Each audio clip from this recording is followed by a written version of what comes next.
Hello, আসসালামু আলাইকুম। গত এপ্রিল মাসের 9 তারিখ আসছিলেন না? আসছিল যে ওর একটু পাটা একটু বাঁকা ছিল। মাশাআল্লাহ, আজকে কি অবস্থা? এখন অনেক সুন্দর হয়েছে না পাটা? ওর একটা ব্যায়ামও দেখাচ্ছিলাম, ব্যায়ামটা করা হয়েছে? দেখেন, ব্যায়ামটা আপনাদের একটু দেখাই, তারপরে বিস্তারিত একটু কথা বলবো আমি এটা নিয়ে। ব্যায়ামটা হচ্ছে কিরকম ছিল? আপু এদিকে আসুন তো। এরকম করে কেমন করে করতে একটু দেখান তো। কত পর্যন্ত? 1 2 3 4 5 6 7 8 10 পর্যন্ত বলছিলাম মনে হয় না? দেখেন আজকে ওর পাটা,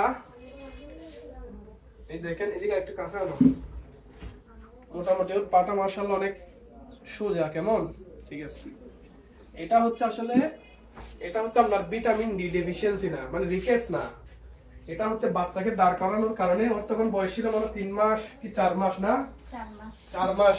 ওই সময়ে দাঁড় করাইলে আসলে বাচ্চাদের পাটা হচ্ছে বেতের মতো, বেত থাকে না, বেতের মতো।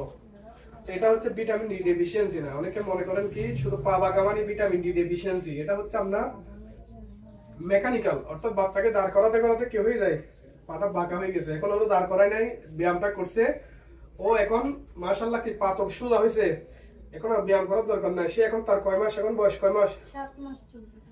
7 মাস তার চলতেছে রানিং। কেমন এখন তার পাটা, সে এখন অটোমেটিক নিজে নিজে দাঁড় হতে চায়। হ্যাঁ, সে এখন নিজে নিজে দাঁড় হতে চায় না। আমি এটা বলতে চাচ্ছি, সে তার যখন বয়স হবে, একটা বাচ্চা যখন দাঁড়ানোর বয়স হবে, বসার বয়স হবে, হাঁটার বয়স হবে, কেমন সে নিজে নিজে দাঁড়াবে।